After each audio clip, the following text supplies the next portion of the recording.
Hello everyone, I welcome you to school G, India's first online school. मेरा नाम है अमृत कौर पिलानिया और मैं हूं आपकी हिस्ट्री टीचर। हम कंटिन्यू करेंगे class 9th history. Okay, Stalinism and collectivism का टॉपिक शुरू करेंगे हम।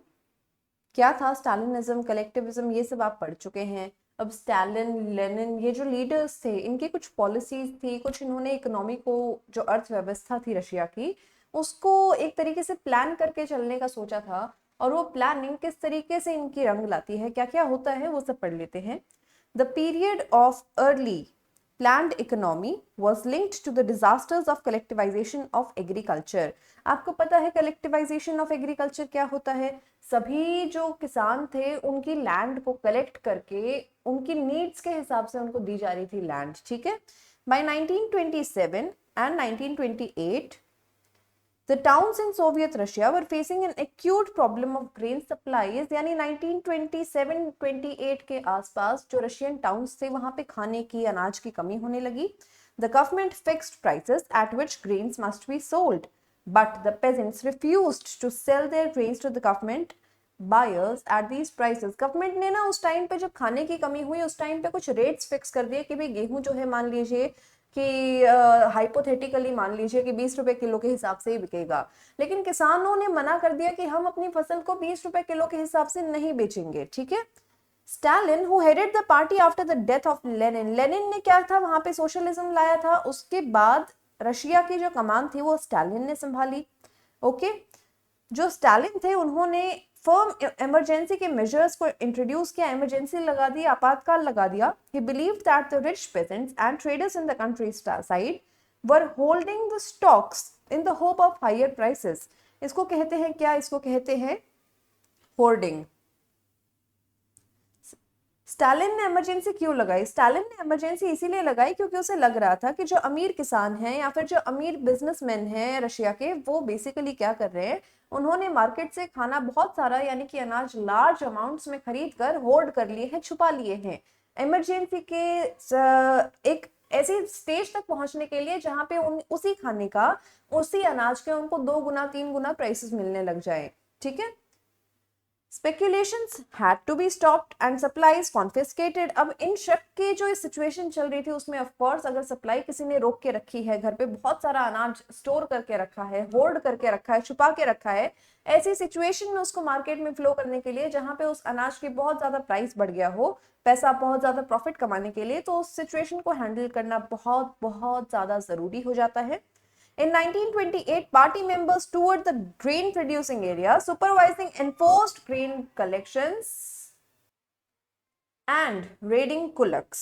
ठीक है, पार्टी मेंबर्स ने जहां जहां पे अनाज उगता था उन एरियाज में रेड्स डाली, सुपरविजन स्टार्ट किया कि ग्रेन्स को कैसे कलेक्ट करना है, कहां कहां पे ज्यादा ग्रेन्स मिल सकते हैं, कौन कौन होल्ड कर सकता है, ऐसा कौन सा बिजनेसमैन है जिसका रिकॉर्ड खराब है, और किस किस पे शक था, उनको इन्होंने रेड करना स्टार्ट कर दिया। The name for well to do peasants, उनको मतलब जो उनको लगा कि भाई हाँ अच्छे जो दर्जे के किसान हैं, अमीर जो किसान हैं, उनके ऊपर जो सरकार थी उसने रेड्स डालनी शुरू कर दी। As shortages continued, the decision was to be taken to collectivize farms। It was argued that grain shortages were partly due to small size of holdings। After 1917, land had been given over to peasants। These small-sized peasant farms could not be modernized। Collectivisation की अब पता है एक तरीके से arguments आने लगी कि ना छोटे छोटे जो किसान हैं जिनको हमने एक एक दो दो किला जमीन दे दी है, वो किसान उसको डेवलप नहीं कर सकते, उसमें कुछ ज्यादा इनोवेशन नहीं ला सकते, जब एज कंपेयर टू अ बहुत बड़ा किसान जिसके पास क्या पता 1000 किले जमीन हो। तो फिर से ये स्पेकुलेशंस आने लगे कि क्या ये कलेक्टिवाइजेशन करके जो रीडिस्ट्रीब्यूशन किया है लैंड का, ये सही है या गलत है, ठीक है। To develop modern farms and run them along industrial lines with machinery, it was necessary to eliminate kulaks, take away the land from peasants and established state controlled large farms। अब इन्होंने कहा कि भी जितने भी किसान है ना रशिया के, उन सबसे उनकी जमीनें छीन लो और वो सारी की सारी जमीन हो जाएगी सरकार की। अब जो किसान है वहां पे सिर्फ लेबरर के तौर पे काम करेगा और लेबरर की जो वेज होती है, तनख्वाह होती है, उसके तौर पर उसको खाना, पैसे, ये सब मिलेगा। But actual owner of land कौन हो जाएगा? सरकार हो जाएगी। What followed was Stalin's collectivization program। इसी के लिए स्टालिन ने एक कलेक्टिवाइजेशन यानी कलेक्ट करने का प्रोग्राम स्टार्ट किया। From 1929, the party forced all peasants to cultivate in collective farms called kolkhoz. 1929 के आसपास पार्टी जो थी, रशिया की जो पार्टी थी, सोशलिस्ट पार्टी, इसने किसानों को परसुएड करना शुरू कर दिया, एक तरीके से उनको मनाना शुरू कर दिया कि आप लोग ये सरकार के द्वारा ओन्ड जो फार्म्स हैं यहाँ पे मजदूरी का काम करो। वो जो सरकार के द्वारा ओन्ड काम्स हैं उनको कहते हैं कोलखोज। The bulk of land and implements were transferred to the ownership of collective farms. Peasants worked on the land and the kolkhoz profit was shared. Enraged peasants resisted the authorities and destroyed their livestock. Between 1929 and 1931, the number of cattle fell by 1/3. अब इस बात से नाराज होकर क्या हुआ भाई, किसानों ने ना विद्रोह करना शुरू कर दिया। उन्हीं किसानों ने जो ऑफिशियल्स थे, सरकारी मुलाजिम थे और सरकारी जो महकमे में काम करने वाले लोग थे, उन लोगों की गाय भैंसों को मारना शुरू कर दिया। और इसी रीजन से कुछ ही सालों में जो पूरे रशिया की गाय भैंस की जो पॉपुलेशन थी, जो कैटल पॉपुलेशन थी, वो तकरीबन 1/3 पहुंच गई, यानी 66%, 60-66% वो पॉपुलेशन घट गई। Those who resisted collectivization were severely punished. जो भी इस collectivization के प्रोग्राम के विरुद्ध जाता था उसको बहुत ज्यादा severely punish किया जाता था। Many were deported and exiled. कईयों को देश निकाला दे दिया, कईयों को देश में ही बहुत दूर दराज के इलाकों में भेज दिया पनिशमेंट के तौर पर। As they resisted collectivizations, peasants argued that they were not rich and that they were against socialism. They were not against socialism. जो ये फार्मर्स थे, इन्होंने कहा कि भाई हम देखिए ना तो अमीर हैं और ना ही हम सोशलिज्म के खिलाफ हैं। आप सोशलिज्म लगाइए और हम जैसे गरीबों का भला कीजिए, लेकिन कलेक्टिवाइजेशन गलत है जिसमें हमें सिर्फ मजदूर बना के छोड़ दिया जा रहा है। They merely did not want to work in collective farms for a variety of reasons. और इस काम न करने के, सरकार के जो ओन्ड फार्म्स थे उसमें काम न करने के फार्मर्स के पास बहुत सारे रीजंस थे। Stalin's government allowed some independent cultivation but treated such cultivators unsympathetically. Stalin के जो वर्कर्स थे वो इनको अच्छे से ट्रीट भी नहीं करते थे इन फार्मर्स को। स्टालिन ने फार्म्स का जो इनको हेड बना के छोड़ रखा था। In spite of collectivization, production did not increase immediately. Collectivization तो कर दिया, लेकिन क्या उससे प्रोडक्शन बढ़ी? No. In fact, the bad harvest of 1930 to 1933 led to one of the most devastating famines in Soviet history, जहां पे तकरीबन 4 मिलियन पीपल डाइड। इतनी ज्यादा कमी पड़ गई, कलेक्टिवाइजेशन के बाद भी खाने पीने की कमी कंप्लीट नहीं हुई, पूरी नहीं हुई, अनाज कम पड़ गए, जिसकी वजह से 1930 से लेकर 1933 के बीच में इतनी खराब फसल हुई है रशिया में, के कारण वहां पर रशिया में फेमाइन आ गया, यानी अकाल पड़ गया, महामारी फैल गई एंड तकरीबन 40 लाख लोग मारे गए थे, यानी कि तकरीबन 4 मिलियन पीपल डाइड। डिपोर्टेड का मतलब आपको मैं बता चुकी हूँ, forcibly removed from one's country, and exile का मतलब है कि force to live away from one's country. Okay, ये जो है ना, ये सोर्स जो है ये आप पढ़ेंगे, ये पर्सपेक्टिव है, उस टाइम के लोग क्या सोचते थे सरकार के बारे में, क्या वो टिप्पणियां देते थे, ये सारी चीजें आपको ऐसे सोर्स के तौर पर दी गई हैं, ये आप खुद पढ़ेंगे। Okay, Many within the party criticized the confusion in industrial production under the planned economy and the consequences of collectivization. अब पार्टी के अंदर ही जो लोग नाखुश थे, इस सिचुएशन थे, वो इस पूरी सिचुएशन के जो रीजंस थे, जैसे कि इकोनॉमी प्लानिंग की थी स्टालिन ने और पहले लेनिन ने की थी इकोनॉमी को प्लान, सो इंडस्ट्रीज को किस तरीके से प्लान करना था उसमें काफी कंफ्यूजन था। और उसके अलावा जो कलेक्टिवाइजेशन था वो एक बहुत मेजर फेलियर था सोवियत यूनियन का, जिसकी वजह से उसको बहुत इन पार्टी क्रिटिसिज्म भी झेलना पड़ा। Stalin and his sympathizers charged these critics with conspiracy against socialism. अब जो लोग ये विद्रोह कर रहे थे, जो लोग सवाल पूछते थे, उन्हें स्टालिन और उसके सपोर्टर्स ने कह दिया कि भाई ये तो देशद्रोही है, ठीक है, ये तो सोशलिज्म के खिलाफ है। Accusations were made throughout the country and by 1939 over 2 million were in prisons or labor camps. 1939 के आसपास तक जो भी मतलब रिवोल्ट करते थे उन सबको पकड़ पकड़ के जेल में डाल दिया जाता था। एंड बाय 1939 तकरीबन 20 लाख लोग डिटेंशन कैंप्स में थे, ठीक है, लेबर कैंप्स में थे। Most were innocent of the crime but no one spoke for them, जिसमें से कि ज्यादातर लोग बेगुनाह थे, लेकिन उनके लिए बोलने वाला कोई था ही नहीं, उनकी कोई सुनता नहीं था और उनके बिहाफ पे बोलने वाला कोई था नहीं। A large number were forced to make false confessions under torture and were executed. बहुत सारे लोगों को जबरदस्ती कन्फेस करवाया जाता था कि भाई मानो तुमने ये गलती की है, बेशक तुमने गलती ना की हो पर मानो, क्योंकि हम चाहते हैं कि तुम ये गलती मान लो, ठीक है। और अगर तुमने गलती मान ली तो तुम्हें क्या किया जाएगा, एग्जीक्यूट किया जाएगा, जान से मार दिया जाएगा। Several among them were talented professionals. उसमें से बहुत सारे लोग talented professionals थे, डॉक्टर्स थे, इंजीनियर्स थे, पॉलिटिशियंस थे, जिनको इस तरीके से मार दिया गया, ठीक है। ये अगला एक और सोर्स आ गया, ये भी आप पढ़ेंगे। ये एक लेटर है जो कलेक्टिव फार्म नहीं ज्वाइन करना चाहता था वो पेजेंट, उसके द्वारा लिखा गया है, आप पढ़ेंगे खुद। नेक्स्ट हमारा टॉपिक है the global influence of the Russian revolution. Globally Russian revolution और यूएसएसआर का क्या इम्पैक्ट रहा। Existing socialist parties in Europe, of course, did not wholly approve of why the Bolsheviks took power. Bolsheviks जो थे उन्होंने Russia में power क्यों ली, इस बात को completely approve नहीं कर रहे थे यूरोप के जो सोशलिस्ट थे वो। However, the possibility of a workers' state fired imagination across the world. लेकिन इसकी वजह से पूरी दुनिया में जो वर्कर्स थे उनको लगने लगा कि भाई क्या हमारे देश में भी एक सोशलिस्ट देश हो सकता है जिसमें वर्कर्स की सुनी जाए, वर्कर्स की ही चले, वर्कर्स के भले की सोची जाए।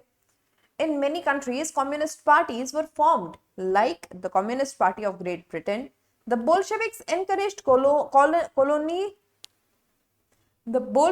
encouraged colonial people to follow their experiment.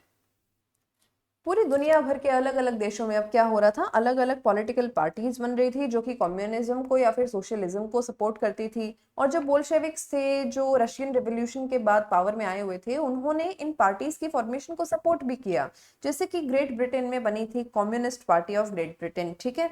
Many non-Russians from outside the USSR participated in the Conference of the People of the East, and Bolsheviks founded Comintern, an international union of pro-Bolshevik socialist parties. Internationally जिन भी लोगों का अलग अलग देशों से socialist type की विचार थे, सोशलिस्ट टाइप की उनकी धारणा थी, वो लोग सभी बोल्शेविक्स के द्वारा ऑर्गेनाइज्ड मीटिंग्स में आते थे, ठीक है। और इंटरनेशनली जो सोशलिस्ट लोगों की मीटिंग होती थी वहां पे इनकी चर्चा की जाने लगी। Some received education in the USSR's communist universities of the worker of the East. बहुत सारे ऐसे लोग थे जो सोशलिज्म को सपोर्ट करते थे अलग अलग देशों से, और उन लोगों को सोशलिज्म का सपोर्टर होने के कारण रशिया की यूनिवर्सिटी, कौन सी university, Communist University of Workers of the East में एडमिशन मिला, पढ़ने का मौका मिला। By the time of the outbreak of the Second World War, the USSR had given socialism a global face and world stature. जब Second World War आती है, 1939 के आसपास स्टार्ट होती है Second World War, by that time Russia ने socialism को एक इंटरनेशनल लेवल पे एक ऐसी धारणा बना दिया था जिसके बारे में अब पूरी दुनिया के जो गरीब लोग थे वो सोचने लगे थे। Yet by the 1950s, it was acknowledged within the country that the style of government in the USSR was not keeping up with the ideals of the Russian Revolution. जल्दी ही रशियंस को ही ये समझ में आने लगा कि रशिया की जो सरकार है वो कहती तो है कि वो सोशलिस्ट है, पर सोशलिज्म के जो बेसिक फीचर्स हैं, बेसिक कैरेक्टरिस्टिक्स हैं, क्या वो सरकार इसे फॉलो कर रही है, क्या पावर एग्जैक्टली वर्कर्स के हाथ में है। In the world, socialist movement too was recognized that all was not well with the Soviet Union. जल्दी ही पूरी दुनिया को धीरे धीरे समझ में आने लगा, step by step the country started realizing कि all was not good with Soviet Union. There were some flaws in the system that was operating in the Soviet Union. The countries all around the world and the associations of socialists all around the world in different countries started recognizing that there were certain problems associated with the Soviet Union, the Russian Soviet Union. A backward country had become a great power. अब एक बहुत पिछड़ा हुआ देश था ये तकरीबन 50 साल पहले, लेकिन सोशलिज्म के आने के कारण ये एक बहुत बड़ी पावर बन गया था, एक ऐसी पावर जिसके बीच में जिसकी यूएसए के साथ अब इवेंचुअली कोल्ड वॉर स्टार्ट होगी। क्या स्टार्ट होगी भाई, अब उसकी स्टार्ट होगी कोल्ड वॉर, जिसमें यूएसए पूरी दुनिया के देशों को मोटिवेट करेगा, इन्फ्लुएंस करेगा, परसुएड करेगा कि भाई वो कैपिटलिज्म को अडॉप्ट करें। कैपिटलिज्म एक ऐसी अवधारणा है जिसमें सरकार जो है वो मार्केट के गतिविधियों में हस्तक्षेप नहीं करती, इंटरफेयर नहीं करती। और जो रशिया था या फिर जो यूएसएसआर था, रशियन सोवियत जो था वो पूरी दुनिया के देशों को मोटिवेट करने का प्रयास करता है कि वो सोशलिज्म को अडॉप्ट करें। और मैं आपको बता दूं कि 1991 से पहले 1991 1992 के आसपास यूएसएसआर डिसइंटीग्रेट हो जाएगा, बट 1991 से पहले भारत में भी सोशलिज्म को थोड़ा ज्यादा बढ़ावा दिया जाता था। हालांकि जो हमारे पहले प्रधानमंत्री थे श्री जवाहरलाल नेहरू, उन्होंने कभी भी ये खुलकर नहीं कहा कि हम सोशलिस्ट हैं, उन्होंने कभी ये भी नहीं कहा कि हम कैपिटलिस्ट हैं। उन्होंने एक मिडिल पाथ अप्रोच फॉलो करने का प्रयास किया था। फिर भी उनकी जो पॉलिसीज थी वो थोड़ा सा इस टाइप की होती थी जिससे आप अंदाजा लगा सकते हो कि भारत एक तरीके से झुका हुआ था, थोड़ा सा इंक्लाइंड था सोशलिज्म की तरफ।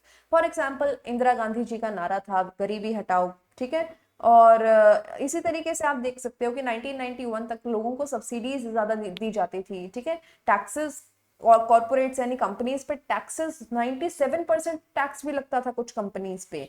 तो अब देखिए, अगर आप एक बिजनेस में इन्वेस्ट कर रहे हैं, वहां पे आपको 100 रुपए प्रॉफिट हो रहा है और उसमें से 97% जो है वो टैक्स के तौर पे सरकार काट ले रही है, आपका सिर्फ तीन तीन रुपए आपकी सेविंग्स हो रही है। तो क्या आप ऐसे देश में रहना चाहोगे? नहीं रहना चाहोगे। हम मान सकते हैं कि इंदिरा गांधी जी की जो सरकार थी या फिर जो जवाहरलाल नेहरू की जो सरकार थी, वो बेसिकली गरीबों को गरीबी से बाहर निकालना चाहती थी, but at what cost? At a cost of corporates. Corporates पर 97% टैक्स लगाने के कारण क्या हो रहा है? कॉर्पोरेट्स पर 97% टैक्स लगाने की वजह से कॉर्पोरेट्स को अगर सिर्फ 3 रुपए का फायदा होता दिख रहा है, इतनी सारी मेहनत करके, इतना माथापच्ची करके, इतनी ज्यादा टेंशन लेके, तो कॉर्पोरेट इंडिया में रह के बिजनेस करेगी क्यों? कॉर्पोरेट्स देश छोड़कर भाग जाएंगी। और हुआ भी यही, कंपनीज जो है वो देश को छोड़ छोड़कर भागने लगी। अब कंपनीज नहीं रहेंगी, कंपनीज में काम करने वाले एम्प्लॉयज की नौकरी तो गई, यानी अनएम्प्लॉयमेंट बढ़ेगा। इसी तरीके से बहुत इंटरलिंक्ड होती है इकोनॉमी, अर्थव्यवस्था जो है बहुत इंटरलिंक्ड होती है, बहुत कॉम्प्लेक्स होती है, बहुत सारे फैक्टर्स को मद्देनजर रखते हुए इसको संभालना पड़ता है। बट अभी देखते हैं कि रशिया में क्या हो रहा था। Its industries and agriculture had developed and the poor were being fed, but it had denied the essential freedom to its citizens and carried out its developmental project through repressive policies. USSR में लोगों का lifestyle बहुत अच्छा था, लोग develop कर रहे थे, गरीबों के पेट में खाना जा रहा था, लेकिन क्या गरीबों को बेसिक कुछ राइट्स मिल रहे थे? वोटिंग राइट्स मिल रहे थे? नो। अपने डिसीजंस लेने का मौका मिल रहा था? नो। ठीक है। By the end of the 20th century, the international reputation of the USSR as a socialist country had declined, though it was recognized that socialist ideals still enjoyed respect among the people. But in each country, the idea of socialism were rethought in a variety of different ways. अब पूरी दुनिया ना socialism के अलग अलग methods को सोचने लगी, अलग अलग डिग्रीज तक सोशलिज्म को अपने देश में लागू करने की बातें चलने लगी। और इसीलिए कहते हैं कि सोशलिज्म को समझना बहुत मुश्किल है। क्यों? क्योंकि सोशलिज्म की एंडलेस वेराइटीज हैं। सोशलिज्म हैज एंडलेस वेराइटीज, उसके इतनी ज्यादा फॉर्म्स हैं, इतनी ज्यादा फॉर्म्स हैं कि आप बेसिकली मतलब डिस्टिंग्विश नहीं कर सकते कि सोशलिज्म एक्चुअली में है क्या। सोशलिज्म की वेराइटीज इतनी ज्यादा बना दी गई हैं। फॉर एग्जाम्पल, आप अगर कम्युनिज्म की बात करोगे, वो भी सोशलिज्म की वेराइटी है, ठीक है। इसके अलावा अगर आप अथॉरिटेरियनिज्म की बात करते हो, जिसमें सिर्फ अथॉरिटी रहती है एक सेंट्रल बंदे के पास, तो अगर वो व्यक्ति गरीबों के भले के लिए काम कर रहा है तो वो भी सोशलिज्म का एक टाइप है, ठीक है। Writing about the Russian revolution in India, बहुत सारे ऐसे इंडियंस थे जो कम्युनिस्ट यूनिवर्सिटी से पढ़कर आए थे, काफी सारे इन्फ्लुएंस्ड भी थे इस यूनिवर्सिटी से। और कम्युनिस्ट पार्टी जो थी वो भारत में भी बनी, आज के दिन भी है, communist party of India, CPI, ठीक है। सीपीआई है, सीपीआई एम भी थी एक, सीपीआई 3-4 ऐसी पार्टीज थी, लेकिन ये जो बाकी की पार्टीज है, सीपीआई एम हो गया और सीपीआई एल एम एल भी है एक, शायद कार्ल मार्क्स ऐसे कुछ है। कहने का मतलब है कि सीपीआई की ना 3-4 पार्टीज और आई थी, communist party of India, 3-4 varieties इसके निकल चुकी हैं, लेकिन बाकी की जो 3-4 वेराइटीज हैं उनको बैन कर दिया गया है। बैन कौन से लॉ के अंडर किया गया है? यूएपीए। ये होता है बेटा, कौन सा लॉ है ये? Unlawful activities prevention act. इसमें हम कौन सी एक्टिविटीज को प्रिवेंट करने का प्रयास करते हैं? Unlawful activities prevention act. जो भी देशद्रोही टाइप की एक्टिविटीज होती हैं उनको प्रिवेंट करने का प्रयास किया जाता है यूएपीए के under. Okay, and UAPA basically distinguish नहीं कर पाता कि कौन सी एक्टिविटीज जो है वो देशद्रोही हैं या फिर कौन सी एक्टिविटीज अपने खुद के पर्पस को सर्व कर रही हैं। सो ये जो पार्टीज थी इनको बैन क्यों किया गया? इनको बैन इसीलिए किया गया क्योंकि ये कंप्लीटली इंडिया को रेवोल्यूशनाइज कर देना चाहते थे। ये चाहते थे कि इंडिया से डेमोक्रेसी हट जाए और इंडिया को दोबारा से रेवोल्यूशन हो, रेवोल्यूशन आए भारत में, एंड रेवोल्यूशन की वजह से सोशलिज्म आए भारत में। ओके, ओके, आगे पढ़ते हैं। इट्स मेंबर्स, जो भारत में कम्युनिस्ट पार्टी थी उसके जो मेंबर्स थे, they kept in touch with the Soviet communist party. Important Indian politician and cultural figures took very deep interest in the Soviet experiment and visited Russia. Among them were Jawaharlal Nehru and Rabindranath Tagore, who wrote about socialist Soviet revolution. जो socialism Soviet में आया था, Soviet संघ में आया था, उसको बहुत ज़्यादा प्रेज करते थे Rabindranath Tagore and Jawaharlal Nehru. In India, writings gave impressions of Soviet Russia. In Hindi, R.S. Awasthi wrote in 1920-21, Russian Revolution, Lenin, his life, his thoughts and later the red revolution. काफी सारी किताबें लिखी गई, कहने का मतलब है रशियन रेवोल्यूशन के ऊपर भारत में। SD. Vidyalankar wrote the rebirth of Russia and the Soviet state of Russia. There was much that was written in Bengali, Marathi, Malayalam, Tamil and Telugu. अलग अलग भाषाओं में सोवियत का जो ये रेवोल्यूशन था सोशलिज्म का, इसके बारे में लिखा गया, उसकी सिचुएशंस के बारे में लिखा गया। ये सोर्स भी आप पढ़ेंगे और ये सोर्स भी आप पढ़ेंगे, ठीक है। इसी के साथ आपका ये चैप्टर होता है complete. I hope you must have enjoyed this chapter. क्यों? क्योंकि हमने सोशलिज्म के बारे में पढ़ा, हमने रशियन रेवोल्यूशन के बारे में पढ़ा, हमने यूरोप में सोशलिज्म कैसे आया, इन सारी बातों के बारे में पढ़ा।